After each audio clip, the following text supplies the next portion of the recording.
epistemologi, ontologi, dan aksiologi. Nah, sebelum jauh-jauh aku mau tanya yang dasar dulu, yang pertama tadi. Oh iya, lupa. Yaitu yang pertama itu adalah ontologi. Iya. Bahas tentang wujud. Bener banget. Pasti di makam itu ada wujudnya kan? Ya pasti ya wujud kuburan kan ya kan? Ya benar. Secara fisik bener banget. Ada desainnya, ada makanannya ya. Pasti itu wajib.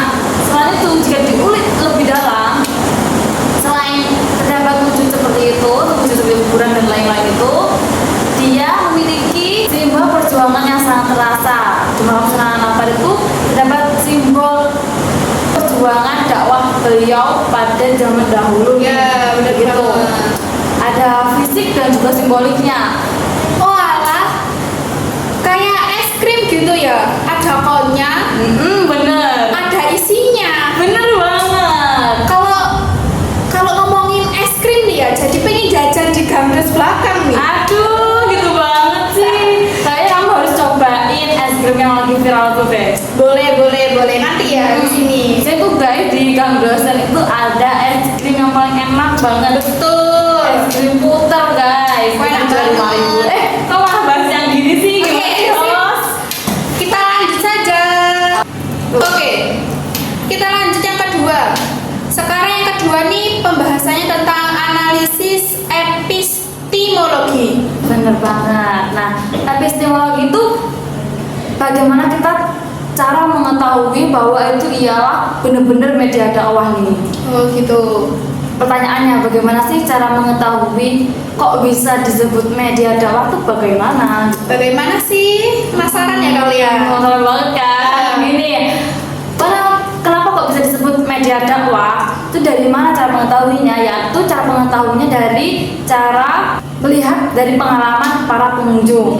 Gitu. Pada datang ke sana bisa melihat kisah-kisah di dinding, gambar-gambar Iya. di dinding, perasaan hawa spiritualnya banget. Walaupun tidak bertemu secara langsung, dia bisa merasakan begitu, merasakan bagaimana sih perjuangan beliau, istiqomah beliau, tawakal beliau, bagaimana cara dia Iya. dapat berdakwah di Nusantara dahulu. Padahal di Nusantara dahulu banyak banget yang tidak mempercayai Tuhan. Kemudian mendapat pencerahan yang berawal dari jarang sholat, terus jarang mengaji. Dia tuh jadi kerasa banget kayak aku harus mengaji, aku harus begini, begitu gitu teman-teman. Oh, jadi kayak ada proses perubahan spiritual. Bener banget. Keren juga ya guys. Jadi kalau kita habis pulang dari makam Sunan Ampel ini nggak bawa oleh-oleh aja, tetapi kita itu juga dapat ilmunya gitu loh. Kita pulang dari makam Sunan Ampel tuh upgrade hati kita tuh terbuka. Bisa dapat Iya. oleh-oleh, bisa dapat foto yang bagus, Bener. dapat spiritualnya juga yang paling penting, bisa menjadi lebih istiqomah lagi. Iya, benar sekali. Banget. Dan yang lebih penting satu, banyak banget pastinya orang yang membawa rombongan. Ya kan? Iya, benar. Pasti kalau membawa rombongan pasti membawa ustadz yang dapat mengarahkan kita. Ya, benar. Secara tidak langsung, walaupun terdapat beberapa orang yang tidak mengikuti rombongan, Ya. mereka bisa dapat mendengarkan ceramah dari ustadz-ustadz lain yang dibawa oleh rombongan tersebut. Benar. Menarik banget ya, makam Sunan Ampel itu banyak ilmu yang kita dapat setelah ke makam itu. Bener banget. Sekarang kita masuk ke analisis yang terakhir yang tadi kamu bilang susah itu loh percakapanmu. Apa sih? Ucapannya itu loh. Apa sih? Coba ingat dulu. Aksi Apa ya? aksi Lo gak inget? Enggak. Udah banget lo sebenarnya kalau diucapin. apa sih tadi Itu aksiologi. Oh iya lupa, susah banget itu. Sebenarnya tuh gampang guys, cuma dia aja belum tahu, makanya kita Iya. pelajari dan adakan podcast ini biar kita mengetahui apa itu aksiologi. Aksiologi ini guys membahas tentang nilai dan manfaat.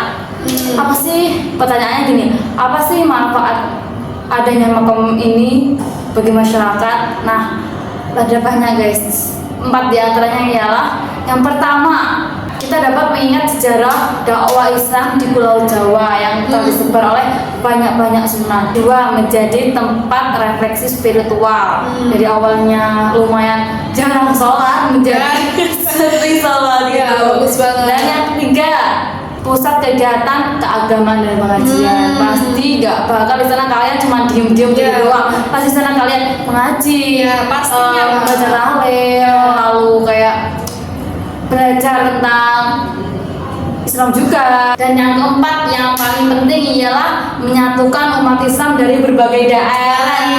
Benar banget, itu yang paling penting.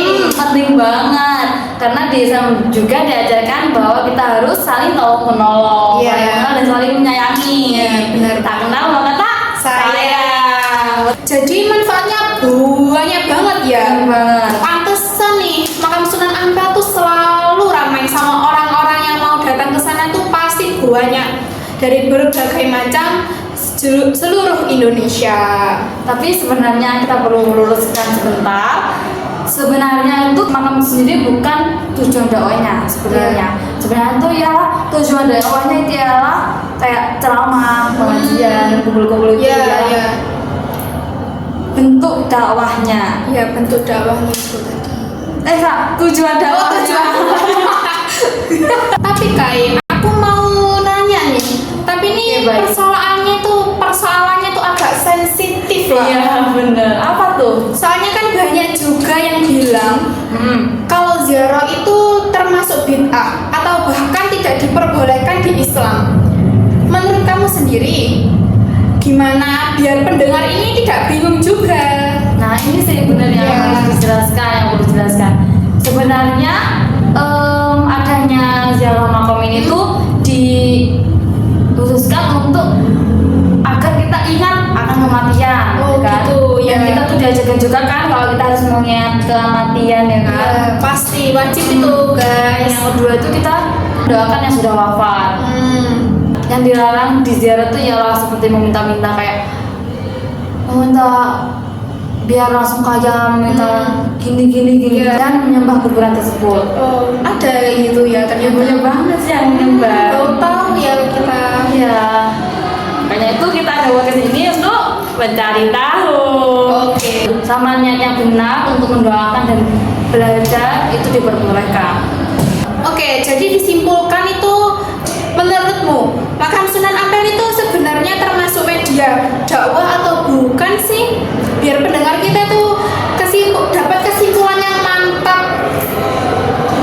Maka Sunan Ampel itu dapat menjadi media dakwah gitu guys. Dari telah dibedah tadi, Ya. secara ontologi yaitu simbol, Ya, benar. epistemologi cara mengetahui yaitu pembelajaran, dan yang ketiga itu ialah aksiologi manfaat dari adanya makam ini. Dan juga digarisbawahi bahwa makamnya itu bukan tujuan, tapi tempat berkumpulnya itu ialah tujuan media dakwah tersebut seperti mengaji dan lain-lain. Nah, sudah jelaskan kalian semuanya. Masih ada yang aku kurangi. Jangan lupa taruh di komen bawah, nanti kita akan bahas satu persatu. Benar. Insya Allah ya guys, kita akan bahas satu persatu. Iya. Oke, Kayla, makasih banget sih ya. Sama-sama. Sudah mau hadir dan berbagi ilmu yang banyak banget ini ya Allah. Pasti. Ya, semoga yang mendengarkan ini juga ikut tercurahkan hatinya. Amin. Hatinya adem gitu ya. Amin. Sampai ketemu lagi di episode selanjutnya. Terima kasih udah dengerin sampai habis ya. Wassalamualaikum warahmatullahi wabarakatuh. Bye bye. Jangan lupa like, comment, dan subscribe ya. Ditunggu.